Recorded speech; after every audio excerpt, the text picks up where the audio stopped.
स्वागत है आप लोगों का इस वीडियो में। क्वेश्चन नंबर 45 मैं सॉल्व करने जा रहा हूँ एससीबी का। क्वेश्चन कह रहा है a man is sitting on the shore of a river, है ना। रिवर सुनकर आप रिवर बोट प्रॉब्लम इमेजिन मत करने लगना, है ना। बोट भी बना हुआ है जबकि, है ना, कोई रिलेटिव का यहाँ कंसेप्ट नहीं है, एकदम सिंपल प्रोजेक्टाइल मोशन है। तो मैन, है ना, वो यहाँ पर बैठा हुआ है ना। मैं खड़ा बना दिया हूँ, ठीक है। He is in the line of a 1 metre long boat, है ना। 1 मीटर लंबा बोट है ना, ये ऊपर की लंबाई में बोल रहा हूँ 1 मीटर है, ठीक है। He wishes to throw an apple into the boat, वो एप्पल को फेंकना चाह रहा है बोट पे। If he can throw the apple only with a speed of 10 metre per second, मतलब कि कहा गया क्वेश्चन के द्वारा कि वो एप्पल को मात्र 10 मीटर पर सेकेंड से ही फेंक सकता है। ऐसे रियलिटी में तो हम लोग कभी धीरे भी फेंक सकते हैं, कभी जोर से भी फेंक सकते हैं। हाँ, हमारा अपर लिमिट है, होता है कि मैक्सिमम हम इतना फेंक सकते हैं, लेकिन यहाँ पर है कि इसी स्पीड से फेंक सकता है वो। ऐसा समझ लो कि कोई रॉबोट होगा जिसको प्रोग्राम किया गया है कि 10 मीटर पर सेकेंड से ही फेंकना है ना। Find the minimum and maximum angles of projection for successful shot, मतलब वो अपना एंगल क्या रखे, है ना। ये जो एंगल थीटा है, वो अपना थीटा क्या रखे कि वो बोट में एप्पल जा सके। आ रही है बात समझ में, बोट में एप्पल जा सके। फिर बोला गया assume that the point of projection and the edge of the boat are in the same horizontal level, यानी जो कोना है बोट का जो कोना है और जो हॉरिजेंटल एंगल ऑफ प्रोजेक्शन है, पॉइंट ऑफ प्रोजेक्शन है, वो सेम लेवल पे है ना। तो ऑब्वियसली मैंने सेम पे बनाया है। आई बात समझ में। तो ये क्वेश्चन था। तो अब मैंने इसको डायग्राम में बनाया। देखो कि 5.5 मीटर दिया गया है मिड पॉइंट ऑफ बोट से दूरी, और बोट खुद 1 मीटर की है, तो ये कितनी हो जाएगी 0.5 मीटर। तो ये 5 मीटर हो जाएगी, और ये भी 0.5 मीटर होगी, तो ये 6 मीटर हो जाएगी, ठीक है। तो मुझे बेसिकली एप्पल को पहुंचाना है। तो मेरा सोच क्या रहेगा कि चलो पहुंचा देते हैं, या तो यहाँ पहुंचा दूँ या तो फिर यहाँ पहुंचा दूँ, ठीक है। तो यहाँ दोनों पे अगर मैं बता सकूँ कि कितना एंगल पे होगा, तो उसके बीच का एंगल हम लोग ढूंढ सकते हैं, जो कि है ना इन जगहों पर गिरेगा फिर एप्पल वो, ठीक है। तो ये क्रिटिकल पॉइंट्स है, बाउंड्री कंडीशंस हैं, इसको हम लोग पहले निकाल लेते हैं। क्लियर है ये चीज़। अच्छा, आप तो जानते होंगे प्रोजेक्टाइल मोशन में कि जब आप किसी एक जगह पहुंचाते हो, रेंज है ना, दो एंगल पर सेम रेंज आता है, एक थीटा और 90 डिग्री माइनस थीटा पे, ठीक है। तो इस कंसेप्ट को याद रखना है ना। खैर, अभी हम लोग आगे बढ़ते हैं। रेंज का फॉर्मूला क्या होता है वो मैं लिख रहा हूँ, U square sine 2 theta by G, U square sine 2 theta by G. तो साइन 2 थीटा, चूंकि मुझे एंगल ही निकालना है तो मैं पहले से एक फॉर्मूला उठा के रख ले रहा हूँ। साइन 2 थीटा इक्वल टू क्या हो जाएगा, R into G by u square. Clear है ये चीज़। अच्छा, मैंने जब सॉल्व किया है इस क्वेश्चन को, तो मैंने देखा है कि जी की वैल्यू, है ना, अच्छा एंगल है ना, जैसा कि आंसर दिया गया है यहाँ पर, तो वो जी की value 10 metre per second square से, है ना, ये सब एंगल्स अच्छे वाले आ रहे हैं। तो हम लोग भी वही वाला यूज कर लेंगे, जी की value 10 metre per second square, जबकि इसमें मेंशन करना चाहिए था, है ना। नहीं तो नहीं मेंशन होता है तो हम लोग ऑब्वियसली 9.8 ही लेते थे, लेकिन आज हम लोग जी ले रहे हैं 10। तो यहाँ तक तो समझ में आ रहा होगा। तो फिर उसके बाद मैं केस 1 केस 2 बना रहा हूँ। तो केस 1 में साइन 2 थीटा, रेंज की वैल्यू मैं क्या ले रहा हूँ, 5 मीटर ले रहा हूँ, ठीक है। रेंज की वैल्यू 5 मीटर, ठीक है। और केस 2 में मैं क्या ले लूँगा, रेंज की वैल्यू 6 मीटर ले लूँगा।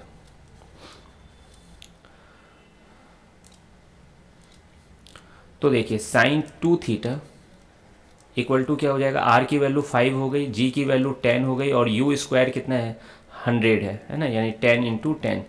तो आप देख सकते हो कि साइन 2 थीटा की वैल्यू कितनी आ रही है, 1/2 आ रही है ना। काट लोगे ना, 5/10 1/2, इधर भी निकाल ही लेते हैं लगे हाथ। साइन 2 थीटा की वैल्यू फिर से यहाँ पे आर की वैल्यू अब क्या रखोगे, 6 रखोगे। तो 6 × 10 by u square, you square कितना था, 100, यानी 10 × 10।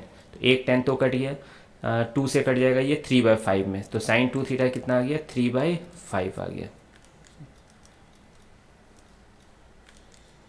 साइन 2 थीटा 3/5 आ गया। अब देखो थोड़ा बेसिक है ना, ट्रिग्नोमेट्री का यूज आ रहा है यहाँ पर, और मैं आशा करता हूँ कि आपको आता है, बेसिक मैथ्स में आपने पढ़ा है। साइन 2 थीटा 1/2 होता है, ठीक है।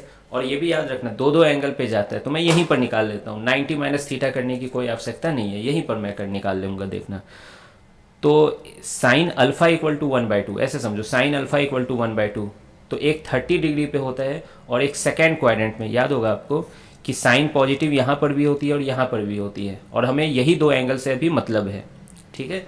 क्योंकि थीटा हमारा ऑब्वियसली 90 डिग्री से कम ही होना चाहिए, 90 डिग्री से ज़्यादा रहो तो तुम इधर फेंक रहे हो ना फिर तो, है ना, बोर्ड तो उस साइड है। तो 90 डिग्री से कम जब एंगल आपको चाहिए तो 180 डिग्री से कम 2 थीटा होना चाहिए। आ रही है बात समझ में? तो 1/2 यहाँ पे 30 डिग्री पे होता है, यहाँ 150 डिग्री पे होता है ना, ये आपको याद होना चाहिए। तो 2 थीटा 30 डिग्री, कैसे 150 डिग्री, देखो साइन 150 डिग्री इक्वल टू क्या हो जाएगा, साइन 180 डिग्री माइनस 30 डिग्री। और आप जानते हो जब पाई रहे 180 डिग्री रहे तो साइन का साइन ही रहता है, तो साइन 30 डिग्री ही आएगा, ठीक है। तो 2 थीटा की वैल्यू या तो 30 डिग्री होगी या तो फिर 150 डिग्री होगी,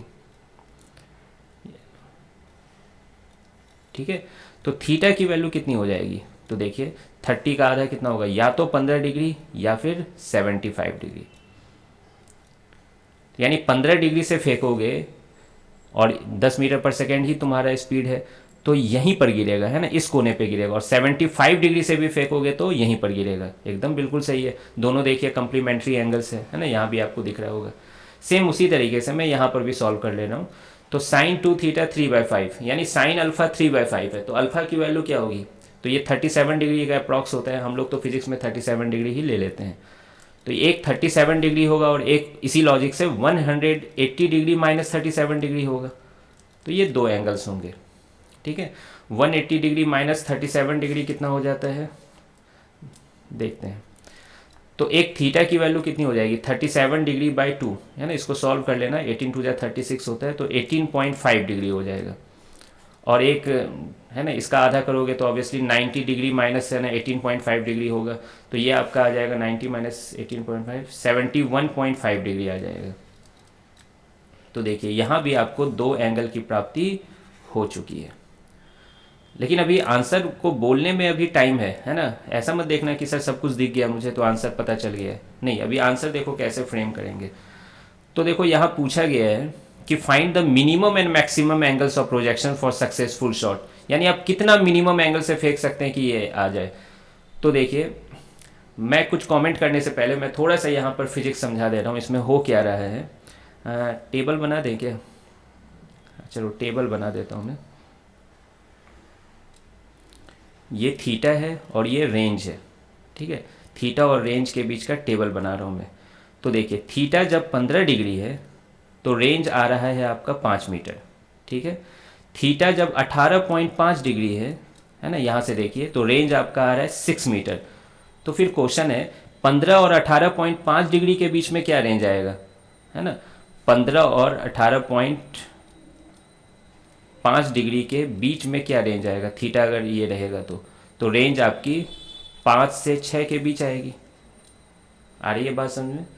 फिर उसी के बाद उसी जैसा, है ना, आप आगे देखिए 71.5 डिग्री अगर आपका है एंगल तो रेंज की वैल्यू कितनी आ रही है, 6 मीटर आ रही है, ठीक है, आप देख सकते हो यहाँ पे। और 75 डिग्री है तो फिर रेंज की वैल्यू कितनी आ रही है, 5 मीटर आ रही है। तो ये चीज़ आपको समझ में आ गया है ना, यहाँ पे ऐसे तो मौखिक दिख रहा है यहाँ पर, लेकिन मैं यहाँ पर बना दे रहा हूँ, तो इतना तो समझ में आ रहा है। अब आप जानते हो प्रोजेक्टाइल का कंसेप्ट कि 45 डिग्री पे रेंज मैक्सिमम होता है, मतलब ये जो आदमी यू से फेंक रहा है अगर 45 डिग्री से फेंकता तो रेंज की वैल्यू मैक्सिमम होती है। और कितनी होती है आप मौखिक निकाल भी सकते हो, यू स्क्वायर बाई जी, यानी 100/g यानी 10 मीटर, मतलब ये 10 मीटर तक फेंक सकता था, है ना। और बोट की आखिरी छोर 6 मीटर ही है, 10 मीटर तक भी फेंक सकता है, लेकिन वो अनसक्सेसफुल शॉट कहलाएगा, है कि नहीं। तो देखिए अब आंसर की तरफ हम लोग बढ़ रहे हैं।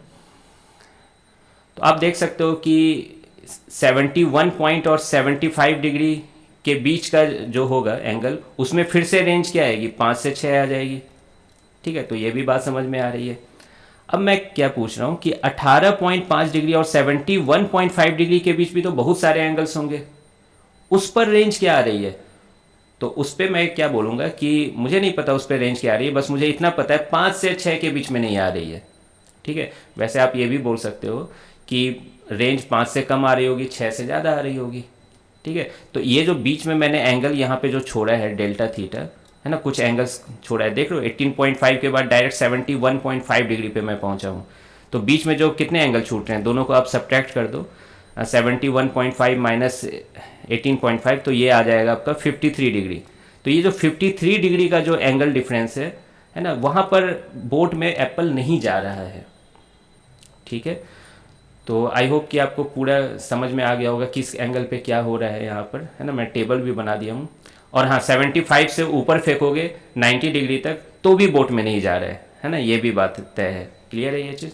तो वो जा कब रहा है, इन दोनों एंगल के बीच और इन दोनों के एंगल के बीच, यही हमारा है ना एंगल होना चाहिए कि बोट में पहुंचा सके। अब हम लोग आते हैं कि आंसर कैसे देना है, फाइनल आंसर है ना एससीबी में कैसे दिया गया और हमें भी कैसे देना है। तो देखिए पूछा गया find the minimum and maximum angle of projection for successful shot. तो मिनिमम एंगल क्या आपको दिख रहा है, थीटा मिनिमम कितना होगा, 15 डिग्री होगा। ठीक है। और थीटा मैक्सिमम कितना दिख रहा है आपको, 75 डिग्री। क्या, थीटा मैक्सिमम 75 डिग्री। तो ये आपका आंसर हो गया। और हमें ये भी पता चल रहा है कि 18.5 और 71.5 डिग्री के बीच के जो एंगल्स होंगे उसमें अनसक्सेसफुल शॉट रहेगा। तो अब देखिए एससीबी में जो आंसर की दिया हुआ है आपको मैं इसलिए यहाँ पे पेस्ट कर लिया हूँ, minimum angle 15 degree, maximum angle 75 degree, but there is an interval of 53 degree between 15 degree and 75 degree. तो यहाँ 15 और 75 लिखा गया है ना, सही मायने में ये 18.5 और 71.5 के बीच का ये एंगल डिफरेंस है। ठीक है। हाँ, लेकिन वो 15 और 75 के बीच में ही तो आ रहा है। ठीक है। Which is not allowed for successful shot. तो आई होप कि आपको ये सब लैंग्वेज समझ में आ गया होगा। ठीक है, इजी क्वेश्चन था, कंसेप्चुअल क्वेश्चन था, है ना। मिलते हैं फिर नेक्स्ट वीडियो में।